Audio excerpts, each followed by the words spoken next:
Hey everyone. If anybody's here slightly early, a tiny bit early, good morning. It's good morning where I'm coming from in Atlanta, Georgia. And I'm excited to be with you here to talk about mental health on World Mental Health Day and also offer you some tools that you can use to benefit your own mental health as well as that of your team, your organization. It doesn't matter where you are in life or in an organization. We all have stress. We all have things that can cause us to feel anxious. We all have periods of life where our mental health can be struggling. So we want to have tools to use, and we want to be able to share those with people and offer support in the best ways that we can. So I'm going to take just a few moments to do what a friend of mine, Megan Whitney, who may be here today with us, calls a moment to arrive. So as people start to come in, I would encourage you to close your eyes and just give yourself a moment to arrive in this space. If it is morning where you are, it's the start of your workday. It can be really hectic and a pretty big accomplishment just to get where you are right now. And I want to acknowledge that, especially if there are family members that you're helping to get ready to get out the door, or you're caring for a family member, or whatever is going on in life. Just getting to where you are right now might have been a real task today. So I want to recognize that, give you a moment to come here and just settle in to this space, settle into yourself so that you can feel grounded before I start providing you with information. So as people are coming in, I encourage you, go ahead and close your eyes and just bring some attention to what you're feeling in your physical body. We can get really disconnected from our physical sensations, and those physical sensations are really good cues to how we are doing internally. They're really good bits of information that our body provides for us about the state of our emotional well-being, our state of mind, even our physical health. So it's really important for us to every once in a while just check in. Like, do I feel tension in a certain spot? Do I feel any pain? Do I feel sort of an agitated energy anywhere? Or do I really feel a certain part of my body gives me a certain sense of groundedness, centered feeling, confidence, just that what I like to call unshakable calm that's there within us even when things are really out of sorts. So just take a moment to feel those physical sensations. And then also, as you're noticing those physical sensations and kind of taking inventory, go ahead and notice the physical sensations of your breath and what does it feel like to have the air flow in through your nostrils, come down through the throat, fill up the lungs. Notice, is the breathing shallow and kind of focused in your chest, or are you bringing the breath all the way down into the deeper part of the lungs? Notice how the ribs expand, the belly fills a bit, the chest lifts slightly when you're inhaling. And then when you're exhaling, just notice again, how does the body respond to the lungs emptying? What does that physically feel like? And can you even feel the flow of air coming back out through the nostrils, slightly warmer than it came in? So these are just some awareness exercises to kind of help us get grounded in this space before we dive right in to information. And I want to share with you guys that last night I was at I share this with you because I think it's a good reminder that like people are coming into our workspaces and interactions with us with all kinds of things that are happening in their lives that we just don't know anything about. But last night I was at the ER vet with our dog from about 9 p.m. to about 3 a.m. And everything is fine. That's the most important thing. And but that was not exactly how I had expected to spend the evening before this event. And so I just simply wanted to just make note of that, because I feel like um, things may not go exactly according to plan today. And I definitely want to acknowledge that I'm going to be doing my best.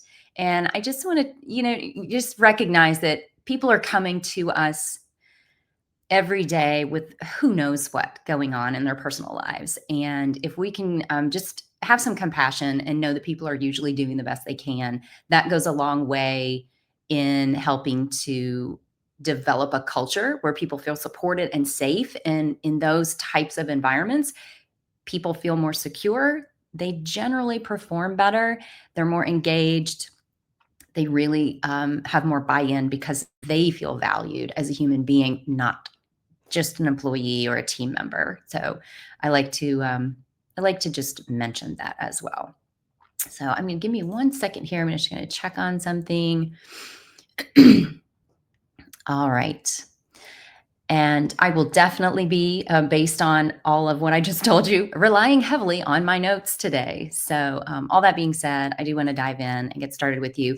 So, today is World Mental Health Day. It is a World Health Organization event. And this year, the theme is really focused on people in crisis. So, and let me back up for just a moment. I just want to mention that it's really important for us to remember that we don't have full health without the mental health piece. Sometimes those two things, physical health and mental health, and even spiritual health, they get sort of categorized. All three of them are intertwined. They are, it's unable to separate them completely. If one area is suffering, it affects the others. When all three are really strong and healthy, they can thrive together. And so I just want to acknowledge mental health is a part of your overall health and well-being. We just don't, we're going to talk about health in general, and it includes physical, mental, and emotional well-being. So back to the World Mental Health Day. This year, it's focusing on mental health for those who are suffering from humanitarian crisis.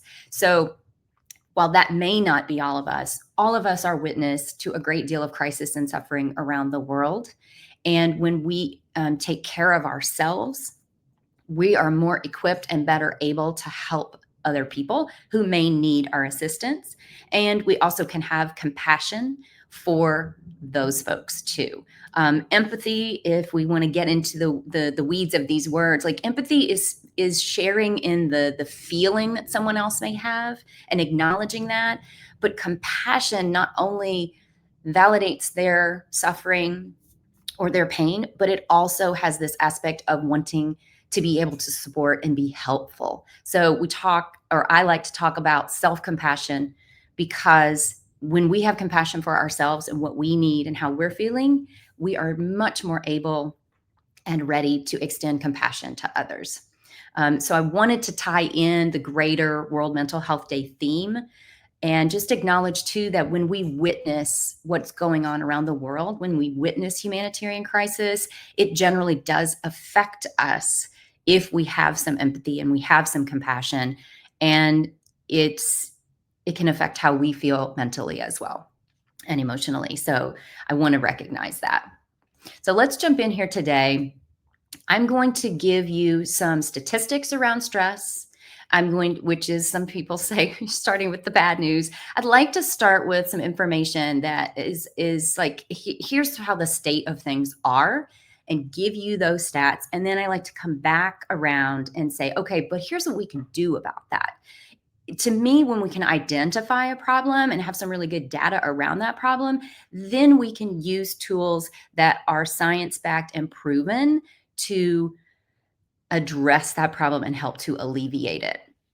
Obviously, if we can do things to alleviate the problem in the first place, that's even better. But we also are going to get I'm going to provide you with some tools to help you build resistance or build resilience against stress that you can share with your team. I also do work with teams of people and individuals to help implement these tools for yourself as well as for your organization. We can get more into that later as well.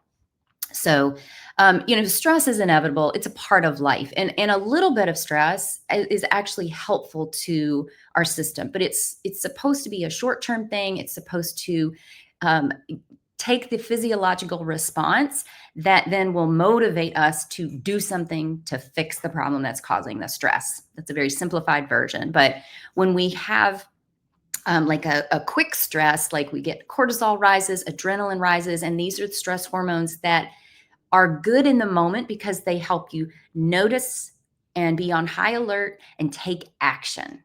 However, in the world we live in today, sometimes we're dealing with chronic stress. So we don't get that little spike and then we take some action, and then that allows those hormones, those stress hormones, to be released from the body because we are moving and taking action, and then we can come back to a lower baseline. If you're dealing with chronic stress, this is when we run into some really big problems.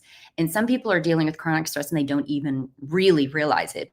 Culturally, we have kind of accepted stress as just a part of daily life, and like busyness and overwork and over scheduling, they have just become normalized. But that is not how the human body really was built, to have this constant high level of arousal in our nervous system, and it can lead to some really serious health issues. So we're going to talk about how to manage that, and also just how to be a little more resilient, so that stress does not impact us as much. It doesn't reach as deeply into us. We can kind of let it roll off our backs a little bit more. Um, so the method that I use, I tend to call it the trifecta method. It involves releasing stress and tension from the body, refreshing our systems, and restoring us so we can move forward with a little more strength, a little more feeling of groundedness and calm. So that involves mindful movement, breath work, and guided relaxation. So we're going to talk about those tools a little bit later. Let's get into a little bit more information here about these statistics, because I think I was a little bit surprised actually by what I found, and the state of mental health is a little more even serious than I had realized. So let me see if I can get these stats pulled up for you. Just as far as from a work perspective, I'm drawing, by the way, I'm drawing this information from an American Psychological Association report from 2023, and it was just called Stress in America. And so obviously this is after the pandemic. So they're taking a look at kind of, where are we right now, and what has happened as a result of that pretty traumatic event that was long term, that affected people in so many different ways, not only the physical health, but also all of the stressors that came with that. So it's really changed the face of the workplace in a lot of ways too. So the workforce isn't like just stressed, but it's really shifted psychologically, physiologically. People have made these shifts. So some of the key data points: chronic illness, but in the age range of folks between 35 and 44, has jumped from before that study, and then at 2023, from 48% to 58% of people reporting chronic illness. That's a really large number. Mental health diagnoses in that same age range from 35 to 44 jumped from 31% to 45. And adults from age 18 to 34. And if you think about that, that's people just beginning and in the kind of the mid-range of their work life. These are folks who are in their most productive years sometimes. 50% of that age group is reporting mental illness diagnosis. So these are some pretty impactful statistics. I had not read this report before, and I was even surprised. And I tend to follow this kind of stuff because I'm working with people dealing with stress and anxiety a lot.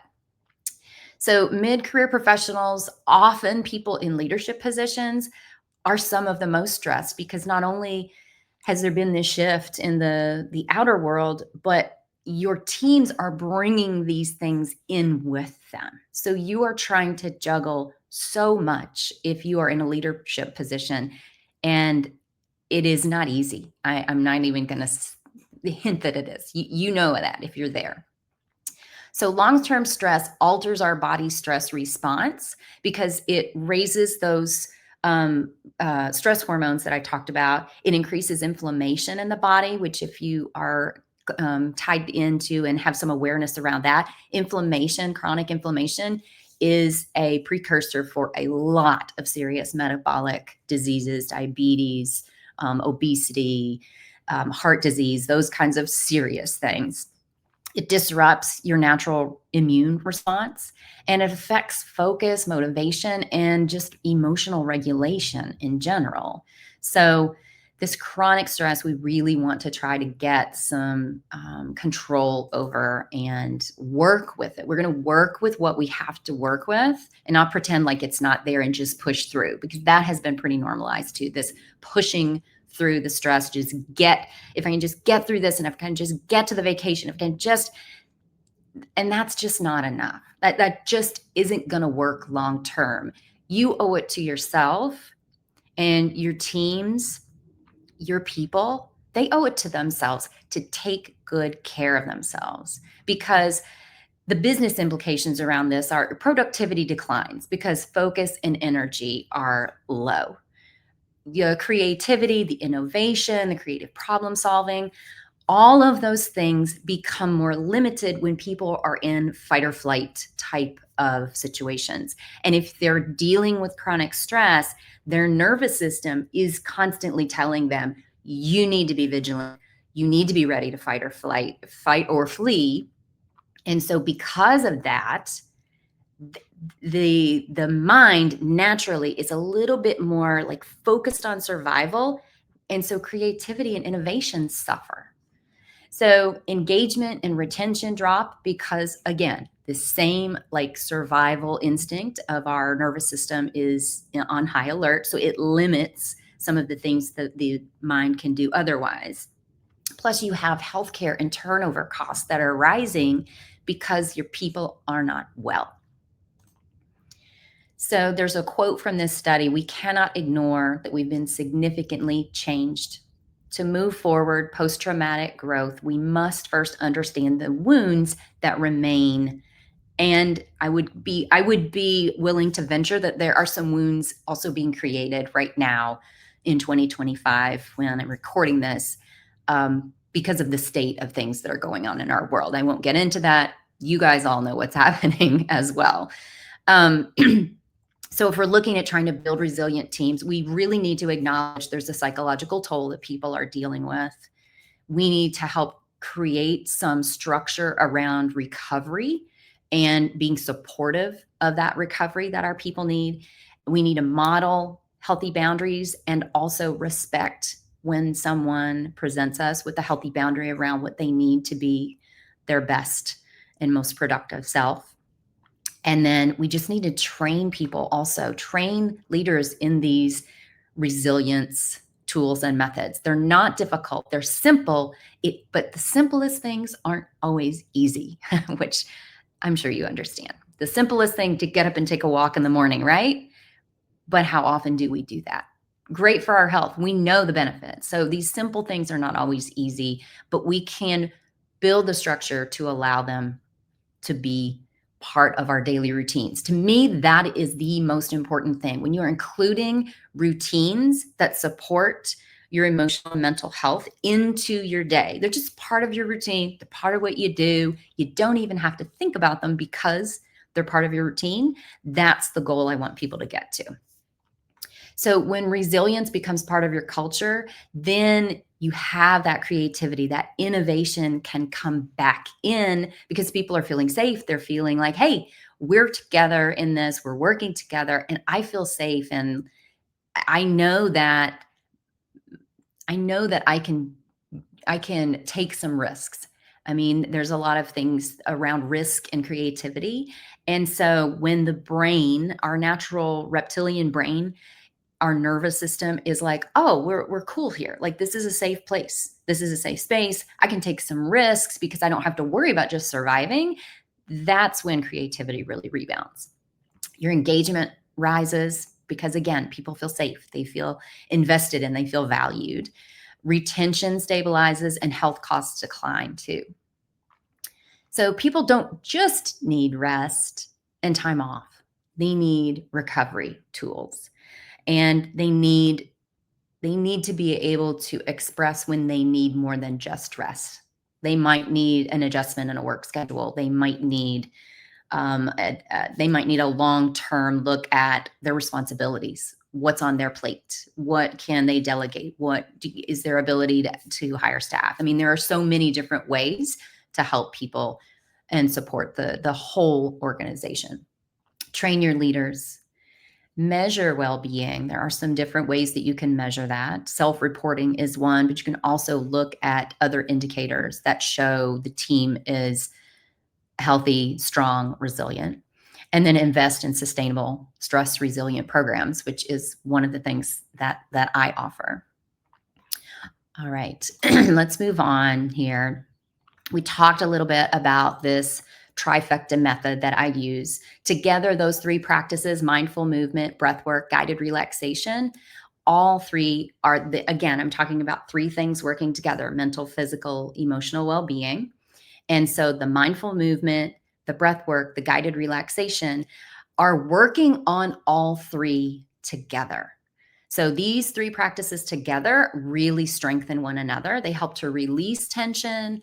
They help to balance emotions and help with emotional regulation. They help people feel more steady, calm, in control. And they strengthen both you, the leader, and your people. So this is a win-win-win all the way around. It helps the body, physical body, the mind, and the nervous system to be regulated and strong and resilient. So this mindful movement, I'm going to go on into some statistics with that. I'll get right into the numbers because I want to respect your time. And I do want to get to the tools that you can use that I use often. Some of them are very short, and I'll give you a link where you can grab one of those. That's an audio recording that will help you walk through this short exercise that will help you. You can pull this out at any time of any day. You could even do it in the middle of a meeting to help you regulate your nervous system. So the mindful movement statistics: 43% reduction in perceived stress after 8 weeks of a yoga practice, a mindful therapeutic yoga practice. This was a study from Harvard Health in 2021. I say that therapeutic yoga practice because there are some varieties of yoga, especially in the United States or the Western world, that are very focused on a workout. And you might be saying, well, that's what I thought yoga was. And quite frankly, I wouldn't be surprised if that's the case, because so much of yoga has been brought into the Western world and kind of marketed as a workout. The most traditional classical yoga, which I am trained in, is a work in. You are moving your physical body, but it is very focused on how do you feel that little moment to arrive when we first came to this live. Some of that somatic awareness, the breath, moving the body with the breath. When you expand the body, you breathe in, and when you contract the body, you exhale. Slow, methodical, very internally focused, not focused on, can you do the headstand? Can you do the crazy twist? How are you doing compared with the people in this room? That I have a soapbox you can tell on. So mindful therapeutic yoga, 43% reduction in perceived stress after 8 weeks. 43% is pretty significant, I'd say. Folks saw a 52% improvement in their sleep quality among adults with chronic stress after 12 weeks of yoga. That's from a study in 2020 from Frontiers in Psychology. And anxiety symptoms dropped by 40%, and depression symptoms dropped by 50% in participants of a gentle yoga program. This was from the Journal of Alternative and Complementary Medicine, a study done in 2017 or reported in 2017. I like to bring statistics because I personally like to see scientific data. And so I bring that for the rest of you who may want to know the stats are there, the science is there. When we talk about breath work in the yoga world, we call that pranayama. It's controlling the breathing, it's just manipulating your breath. And so you're counting the breath, you're really focusing on the inhale, possibly focusing on the exhale, the length, the way that you're exhaling, lots of different types of breath work. So 5 minutes of slow breathing can significantly lower your heart rate, your blood pressure, and increase heart rate variability. That's a key marker of your resilience also. And that is from Frontiers in Human Neuroscience from 2022. 70% of participants practicing daily diaphragmatic breathing. Diaphragmatic breathing is just that deep belly breath where you're really bringing the air in and making sure you're filling up the lung from chest to lower abdomen. 70% of participants practicing that daily breathing practice showed measurable decreases in their cortisol and their self-reported anxiety. 70% of people are improving these outcomes just by manipulating their breathing on a daily basis. And this doesn't have to be hours. This is like a few minutes of this. Regular breath work also increases executive function and focus by 27% in working adults under stress. I'm going to read that again. Regular breath work, routine breath work, increased executive function and focus by almost 30%, 27% in working adults under stress. That's from the Journal of Cognitive Enhancement from 2021. I think I did not give you the source. That 70% of participants practicing in the daily diaphragmatic breathing. That's from Frontiers in Psychology from 2020. And guided relaxation, that's the third part of this trifecta method, the mindful movement, the breath work, the guided relaxation, which in the yoga world is called yoga nidra. You may have also heard it referred to as non-sleep deep rest. So let's pull some statistics on that. A single 30-minute yoga nidra session can reduce state anxiety by up to 65%. This is from the International Journal of Yoga study 2019. 30 minutes of yoga nidra. So just so you know, yoga nidra is complete stillness. You're lying on your back. You are being guided verbally through a body scan. You're really focusing your attention. So your mind is very active, but your body is very deeply relaxed. Thus the non-sleep deep rest terminology.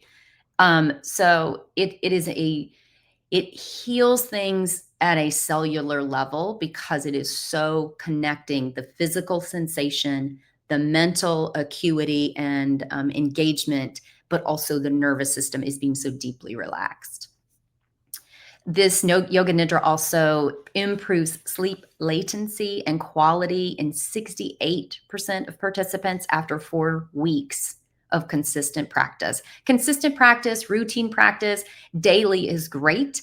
I call it the 4 out of 7 rule. If you are doing something 4 out of 7 days, you're doing it for the majority of your week. And if that is the best you can do, then good on you. You want to make this as routine as possible. That statistic, the 68% of participants doing yoga nidra helping with the sleep quality, was from Journal of Alternative and Complementary Medicine in 2020. And functional MRI studies show that yoga nidra activates the parasympathetic nervous system and deactivates the amygdala. So it's activating the rest and digest system and deactivating the fight or flight system that our body naturally has. And it promotes emotional regulation and calm. And that is from a 2018 study from NeuroImage.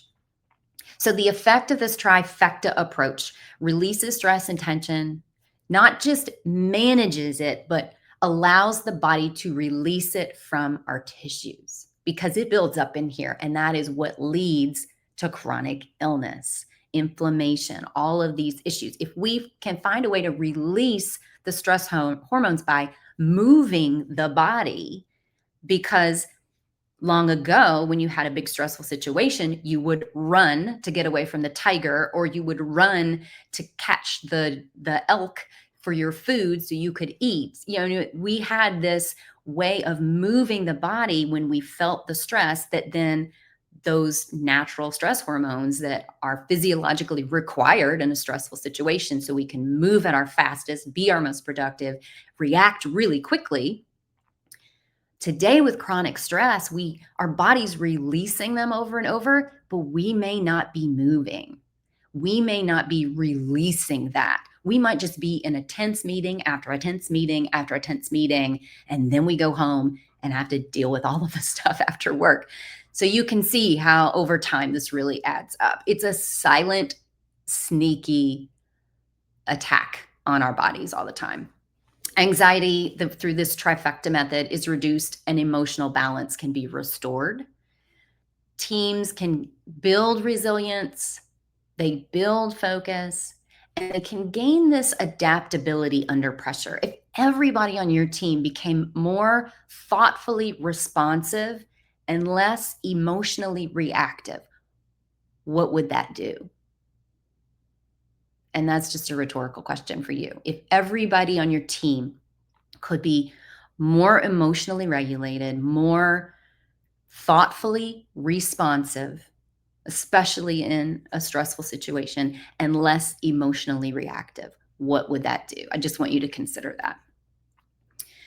It helps to strengthen the immune system, the trifecta method, and helps recovery improve. It also helps to make recovery happen a little faster, so that when a stressful situation comes, not only does it not just deeply affect you, and I will be the first to say some of us are much more sensitive to stress than others are. Some of us are always going to be affected a little more deeply. It doesn't matter who you are, this method can help to strengthen your baseline. But not only does that stress not affect us quite as deeply, but when the stress comes and the stressful situation is dealt with, we can bounce back a little quicker because we haven't been set back as much to begin with. Plus, the creativity, the collaboration, the engagement all just naturally increase because people are in a more steady, stable, mentally healthy position. And people have this sort of fortified, I go back to that unshakable calm from the inside out. Then that's a sustainable situation. Okay, I've given you so much information. I want to get into the nitty gritty of like practicing some of this. So we're going to spend the next 15 minutes talking about those things. I am going to, I'll tell you what I will do. I wanted to be able to put this in a spot where everybody could grab it. And let me see if I can grab that. No, I can't. So what I'm going to do, I will put a post on this replay where you can grab the guided audio of a breathing technique that I'm going to share with you. And you will also, as a result of that, receive a set of emails each day for the next week that's going to give you one additional stress relieving short tool, easy tool that you can use, easy thing that you can implement, easy thing that you could share with other folks. So I will plop that in the over in the sorry in the comments for the. Oh wait, hold on a sec.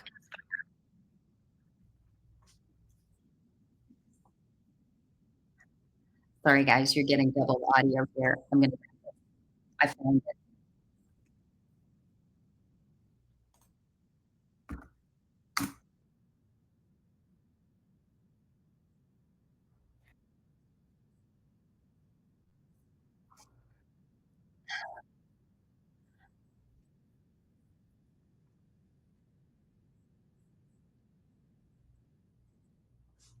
Okay, got it. Sorry guys. um, in the comments, I figured out how to share that link with you. So you go to findblissyoga.com. That's my website /stress layer. And that's going to give you access to that audio as well as the other 7 tools for mindful movement, breath control, breath work and that guided relaxation, you'll have access to some different tools there. So let's go back to practicing some of these. I would, if you're in your office, you decide what you're comfortable with doing here. I decided to go ahead and do this sitting right at my desk in case any of you are doing the same. So I'm going to talk to you about different movements that you can do right at your desk. And if you are someone who is working from home or in another environment and you want to be able to stand up and move, you can certainly do that. So I want to start again with just a hand on the chest, a hand on the belly, if you're comfortable doing that. Anything that you need to modify because you happen to be in a workspace, you just do what you need to do. And then I want you to close your eyes if you're comfortable doing that. We did a little bit of this at the very beginning for those who got here right on the nose. And we're just going to focus on the physical sensations in the body right now. We've taken in a lot of information.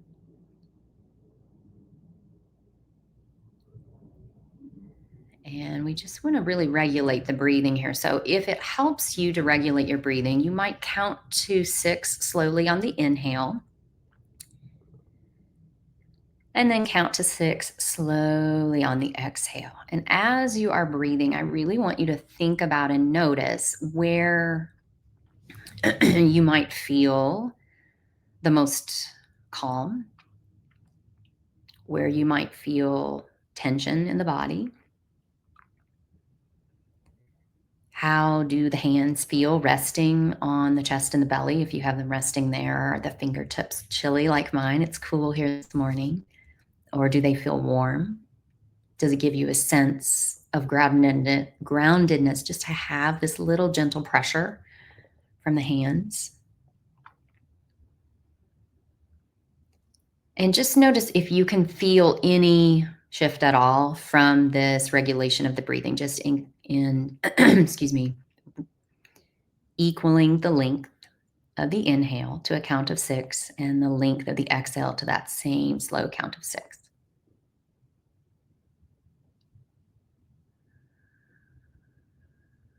I'm going to take 2 more full breath cycles, just like this.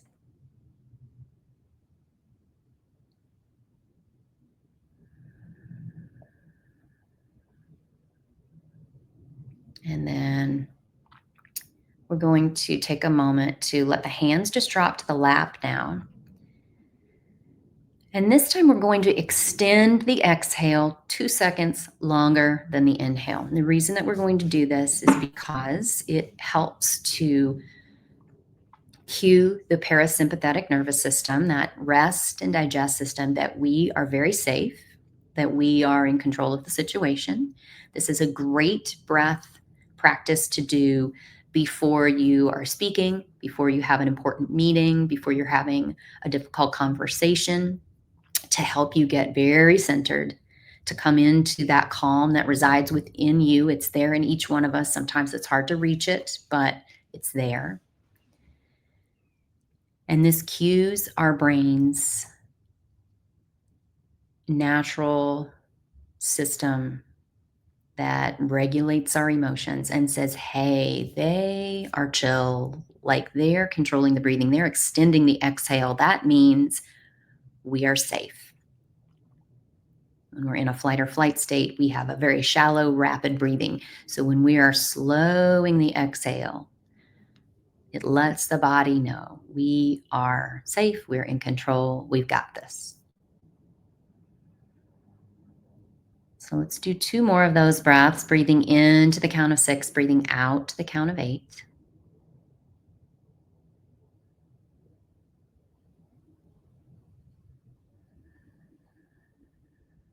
And then if the eyes are closed, just go ahead and gently open the eyes. We're going to do some simple mindful movement here. And I like to work with the upper body, especially with people that happen to work at a desk. So as we reach our arms up overhead, we're going to inhale all the way up. Take the inhale all the way. And then we're just going to turn the palms and press the palms down as we exhale. We're taking our time here. We're keeping it a slow roll. We're just going to do that twice more. Inhaling as we lift up. And exhaling as we lower. And we want to keep that breath moving in and out of the nostrils We're just going to focus on nostril breathing today rather than inhale up, rather than exhaling through the mouth. Now, this next time we're going to lift up on the inhale, but then we're going to take a gentle twist over to the right as we lower the arms. So I need to scoot back from my desk a bit. We're just going to twist and we're going to bring the arms down. The left hand, in my case, is resting on my right thigh. The right hand is just behind my hip. As we breathe in, we'll come back to center. We're going to take that gentle twist over to the other side. Spine needs to be tall here, so we don't want to be curving the spine. We just want to be gently twisting. Inhaling as the arms come up, exhaling as we twist to one side. Once more. On that left-hand side, at least it's left for me. Let's do one more on each side because this is just a really good one. This helps to kind of work the muscles all around the spine. So if there's a little realignment that needs to happen, you might even hear a little bit of that happening as you twist. And then we're going to bring the arms back up overhead again. Now, this time we're going to take goalpost arms, like a football goal, or just bending the elbows 90 degrees, and then a little deeper. Inhale, arms come back up. Exhale, bending those elbows. You can even lift the chest slightly, lift the chin slightly. Bring the shoulder blades just a little closer together as you lower those elbows. Let's inhale, arms back up. And exhale those goalpost arms once more. We're going to hold here for just a minute, continuing to breathe, feeling that stretch across the front of the chest. And then on your next inhale, go ahead and bring the arms up. Lower them all the way down as you exhale. Now, if you're sitting, if you'd like to stand, you can. You can do a forward fold sitting, or you can do a forward fold standing. You're not going to be able to see me if I stand, but I'm going to do this for the people in chairs. And those of you standing, go ahead and just reach your arms up overhead, again, on the inhale. And if you're sitting in a chair, you're just going to fold over your lap, excuse me, bringing your torso to rest against the thighs, and just let the head hang, let the hands hang. If you're standing, you're going to forward fold, reaching through the spine. We don't want to curve the spine on the way down. We want to really reach it long so the back stays flat, and then fold over the legs. Give yourself a bend in the knees. Torso, again, will come against the thighs. If you're standing or sitting, you might grab opposite elbow and opposite hand and just take a little gentle sway from left to right. So feel a little release here in the low back. If you're standing, you're probably also going to feel a little release in the backs of the legs.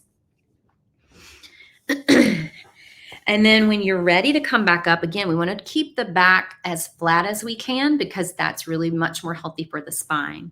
So reach those arms forward, lengthen through the spine, and then we'll come back up on the inhale. Lower the hands down on the exhale. Whether you are standing or sitting, and you might want to sit again if you're standing, we're going to just extend the right leg, sole of the left foot on the floor, and we're just going to make some circles with our ankle. This helps a little bit with circulation. Also, all of these movements help with lymph flow, which is a natural, detoxification process of the body. So we're getting that lymph moving so the natural detoxification systems can happen. And then take a minute to take that circle the opposite direction of what you started with. You can probably start to feel a little more. You might just notice it feels like there's a little more circulation happening down around the feet. If we sit a lot, it's really good to do this. If you sit a lot, it's also good to do that standing forward fold. Let's move on to the left foot now, making those circles with the ankle. Just standing and stretching your whole body, that full body stretch, taking a couple little gentle twists. You can spend a couple minutes doing something. Take that, especially if you're working at a desk, take that chest opener. Take a short little walk around your space, sit right back down. It makes a big difference. It just helps to kind of clear the channels. Take that circle the opposite direction. And then go ahead and sit back down. If you are working from home and you have the capability to lie down on your back, we're going to do a short yoga nidra here. I'm going to go a little bit over because I want to give you the full effect. If you can't, if you need to be seated, the yoga nidra is best done with eyes closed, and you want to be as relaxed as humanly possible. So lying on your back is perfect with the palms, the arms just at a comfortable distance from the body and the palms facing the ceiling. If that is not possible, sit in the most comfortable position that you can and close your eyes if possible. And we're just going to start. I'm going to walk you through this. We're going to start with bringing our attention to our right big toe. Just focus on that right big toe for a moment. And then we move to the second toe on the right foot, the third, fourth toe, and the fifth toe. Scanning the sole of your foot, the heel, coming across the top of that right foot, wrapping around the ankle, then bringing attention up the calf, up the shin to the knee, wrapping some attention around that knee, that really important joint. Scanning up the front and back of the thigh, into the glute, the hip flexor. And now just consciously allow that whole left leg to release, relax, completely let go. If you're lying down, just feel the leg soften and almost feel the weight of the leg sink a little deeper into that surface beneath you. Now we're going to move over to that left foot and the left big toe, moving to the second toe, the third, the fourth, the fifth toe on that left foot, scanning the sole of the left foot and wrapping attention around the heel, across the top of the foot and then around the ankle, up the left calf and the left shin to the left knee, scanning up the back of the thigh, the front of that left thigh, into the hip flexor in front, the glute in back. And letting that whole left leg soften, completely relax and let go.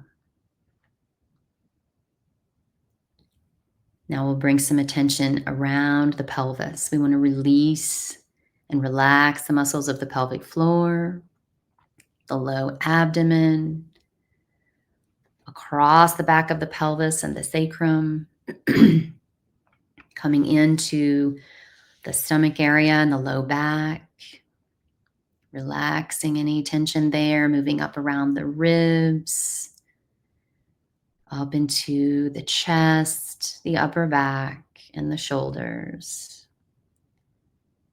And allowing the torso muscles to fully release. Feel the density of the torso, carrying all those vital organs. If you notice any points where there is muscle effort that you can allow to release, let that go. Then we will move attention over to the right thumb, the first finger, second finger, third finger, and the pinky finger. Scanning the palm of the hand first and then the back of the hand, moving into the wrist, up the forearm to the elbow, and from that right elbow all the way up to the shoulder, allowing the whole right arm to fully release and let go. Just noticing how the fingers and thumb gently curve when the hand is fully relaxed, how the arm gently rests on the surface beneath you. And let's bring our attention to the left thumb the first finger, second finger, third finger, and the pinky. Scanning across the palm of that left hand and then across the back of the hand, into the wrist, up the forearm to the left elbow, and from the left elbow all the way up to the left shoulder, letting that whole left arm fully relax, completely letting go. Let's move across the left shoulder now to the left side of the neck, back of the neck, right side, into the throat. And from the throat, let's move up to that little space right behind the earlobe. And then move to the hinge of your jaw, where we often carry some clenching tension. So just part your teeth just slightly so you can allow any tension that might be there to release. Moving from that hinge of the jaw, scanning down the jawline to the chin. Relaxing muscles around the lips and the mouth. Softening the muscles in the cheeks and around the nostrils and the bridge of the nose. Moving toward the cheekbones. And then take a moment to relax and release all those tiny muscles around the eyes. So many tiny little muscles there around the eyelids, the eyelashes, the eyebrows, every muscle around the eye socket. We want to allow some release there. Move the attention to the temples. And then just allow the forehead to soften and smooth as you move attention across the forehead to settle right between the eyebrows. And sometimes we have a little tension there. So allow that to release. And then we're going to spend just a few more moments in silent stillness. And the only thing you need to do now, your whole job, is just to be and breathe.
Begin to just deepen your breath a bit as we start to come back into full awareness.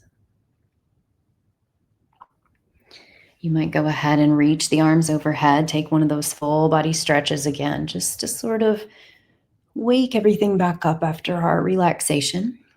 And then when you feel ready, go ahead and gently open the eyes.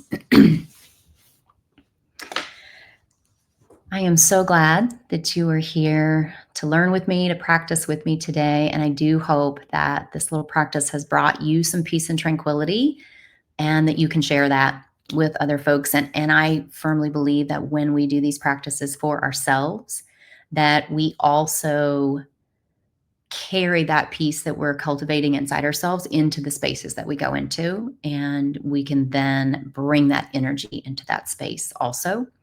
So I want to thank you for being here. I want to thank you for investing in this type of work.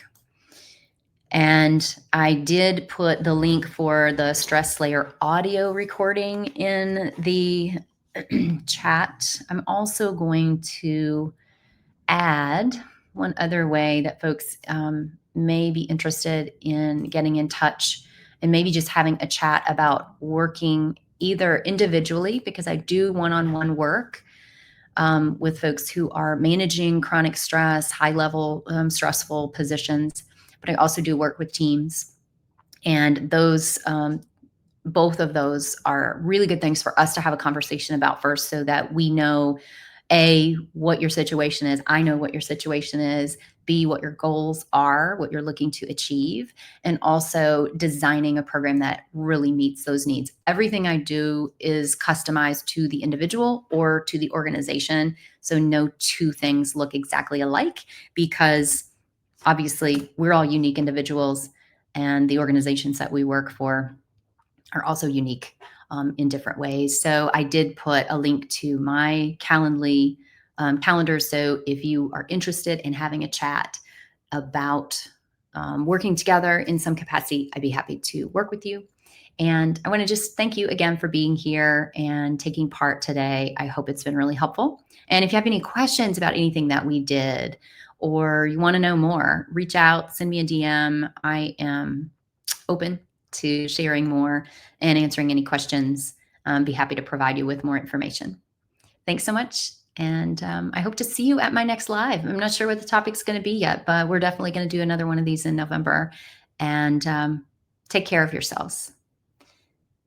Build your resilience and be able to be the helper when others need help, but also to help yourself first. Put on your own oxygen mask first. See you soon.